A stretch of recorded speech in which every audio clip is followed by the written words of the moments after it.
Alrighty guys, 'tis I, ChrissieGirl, and we're on part 12 of my LEGO Harry Potter Years 1 to 4 playthrough, and we're at a Defence Against the Dark Arts class. So Gilderoy Lockhart seems like he's a bit of a, up himself twit, but, he might be a good teacher. We're learning how to take out these things. Cornish pixies. But he's not that good of a teacher at all. He wouldn't have let this happen if he was a good teacher. He wouldn't have let the Cornish pixies nick his hair. Who knew it? Gilderoy Lockhart wears a wig. Wouldn't put it past him, actually. He's very up himself. So, basically, simple lesson. Just use, Immobilus, the new spell we've just learnt to take out the Cornish pixies. Straightforward spell. Awesome spell, actually. But they only work on Cornish pixies, I believe, this spell. So, not much good trying it out on, say, a boggart. Spoiler. Yes, boggart's another dark creature we'll have to face at some point. That's going to be scattered around Hogwarts. Mind you, I wouldn't call pixies dark creatures. I'll just say that they're very annoying. Particularly later on when, we have to do something and then there's this Cornish pixie that's constantly getting in my way. You have to aim at them as well, and that can kind of be a little bit annoying. But there we are. Oh, you stupid idiot!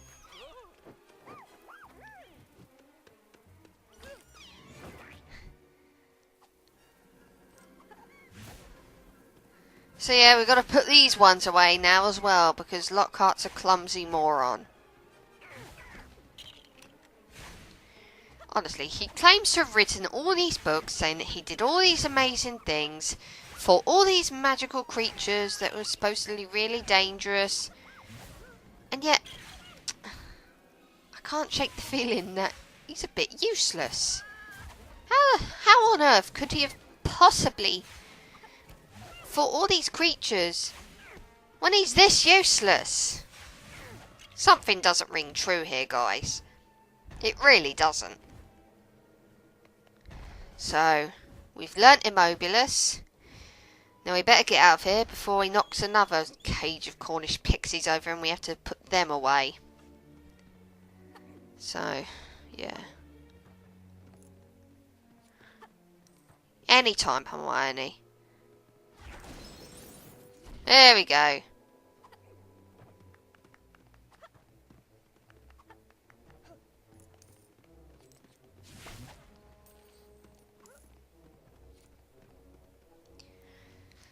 So, once we've done Defence Against the Dark Arts, I don't remember where we have to go next, actually. It's one of those things with me. I never remember anything. Oh, you can immobilise other people, but it's generally useless against other people, I find. Your best bet would be to just go with... oh, I can't be bothered to work out where that one goes. It isn't always immediately clear where all these things are meant to go. I mean, the other ones, yeah, but not so much here. Oh, that's where it goes.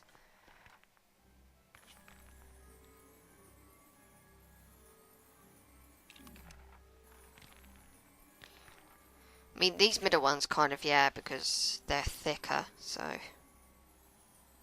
And that one kind of, yeah, because... Well, there's only one place it could go. Alright.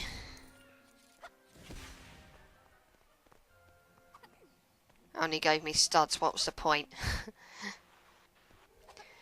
I don't think I actually am going to go on to where I'm supposed to go next. I'm actually going to do something optional. Come up here and head into this classroom over here, and you can learn an optional spell, the Transfiguration spell. It doesn't really come in handy at all, to be honest. It's just one of those, things. I probably shouldn't have learned it as early as I did. But hey ho. But basically, yeah, you can come here any time after year 2, I think, after you've started year 2. I'm not entirely 100% sure on that, but I don't think you can come here in year 1 to learn this spell. Really straightforward spell.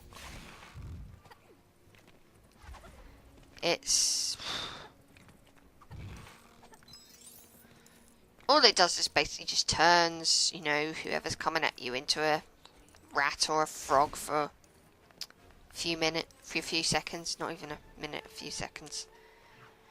You have to do this in order, so Harry first. So you just keep shooting at these things coming at you twice, and then you swap to Ron, and then to Hermione once you've done it with Ron. Straightforward. But again, this is an optional spell you can learn. You don't actually have to do this. You don't actually have to come into this room and learn this spell. There's actually another room you can access from this room, but not until you have Reducto. So maybe an ideal time for you to come here and learn this spell would be during year 4, after you've learnt Reducto, because then you can explore both rooms at the same time. You don't need to come back later or anything like that. That would be my advice. Put off learning the spell until after you've learnt Reducto. That's if you want to learn this spell. It's entirely up to you. But I've learnt it now just because I figured I'd probably forget by the time I've learnt Reducto. But yeah, it's over here. Great big chain on the door. You can actually go through there. I don't think it gets you anything apart from, the standard collectibles, character tokens and stuff like that in there. I don't actually remember what's in there, but I'm just taking a guess.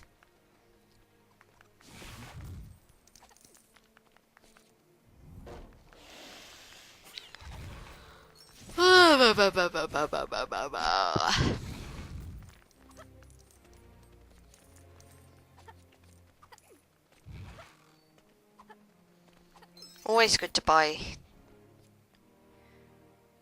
Oh, there we go. Right, we're outside now, so that's alright. We've learnt Transfiguration. And yeah, now we're actually going to proceed on with the story like we should have done. As soon as we go outside that door, we're going to spot some spiders acting very strangely. I do apologise for the wrong words occasionally slipping out. And we see the strange, pictures on the wall. And Mrs. Norris the cat is completely frozen. Turns out she's been petrified. I've been talking for too long. So Draco Malfoy's being a douche. The teachers want to know what's going on. Filch is going to mourn over his beloved kitty.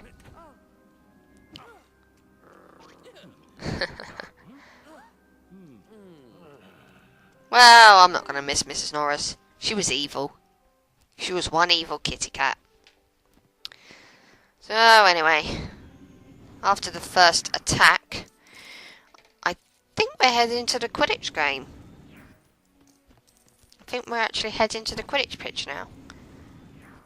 So that's okay. It's good.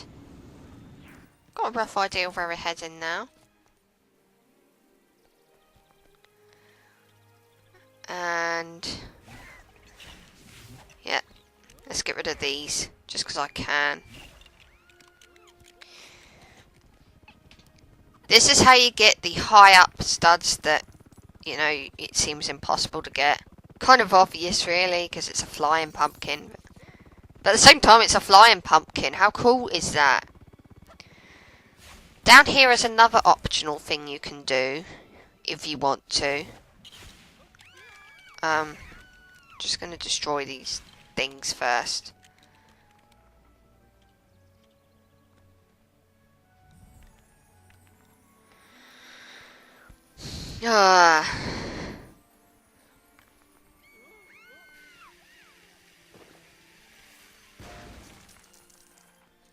That's one way of getting more studs. But yeah, over here is an optional thing you can do. You don't actually have to do this part. But, you know, like with the Transfiguration, there's no real harm in doing it. But you can only do this part in year 2. Because obviously, it's the great part where Ron starts puking up slugs. And that never happened in any year other than year 2, so... Oh, salt. Why didn't they think of that in the book and film? Just use salt on the little things until Ron stops. Mind you, that would require needing a very big supply of salt, so probably not a good idea. But yeah, this part is entirely optional. It's got loads of studs and maybe a few characters and a gold brick you can collect, so worth it if you want to collect all those things, I guess.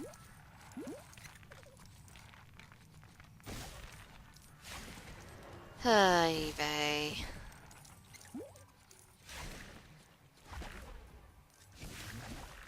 Sorry guys, I'm just going to spend the next God knows how long I'm going to be spending in this garden just zapping things and getting studs and all that stuff.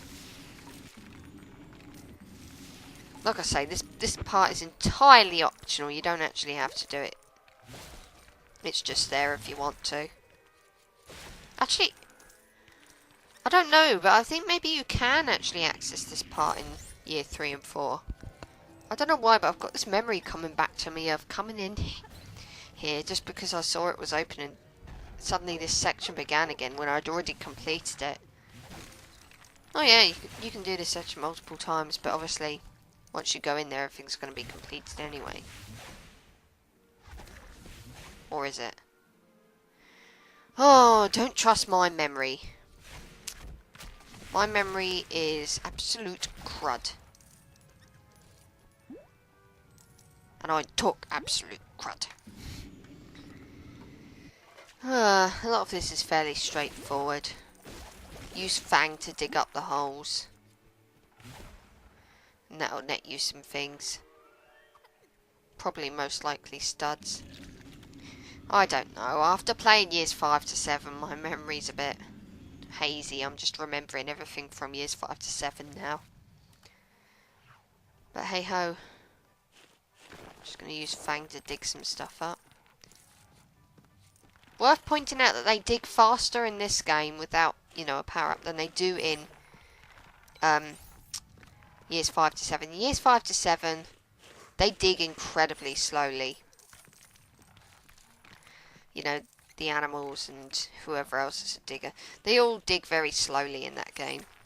Though you can buy an upgrade once you've found it in red brick form, which will increase the speed of your digging. I don't know why you'd want that, but, you know, figured I'd mention it. So you may notice that we're building a sort of clock thing. We can't actually do anything with that yet. We need to complete another year or so before we can learn that ability. I think those creatures that keep popping out of the ground and diving back into it are nifflers. I'm not 100% sure, but I'm just remembering back to the books and remembering that little piece in Goblet of Fire about nifflers. And I think they're nifflers, okay? You know, if I'm right, please tell me. Oh, and if you come back in here, obviously, with Reducto, there's something in that chest there. Obviously. Who didn't work that one out by themselves? Oh, I do apologise. I Again, I'm not recording late. It's 3 o'clock in the afternoon. So, I don't know. Oh, look at all that food. Ron must be drooling.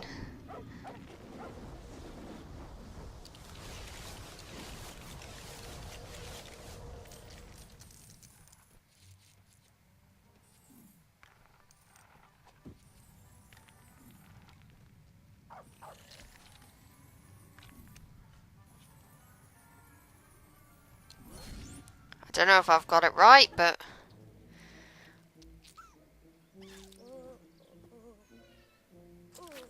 Okay. Ron's feeling better now.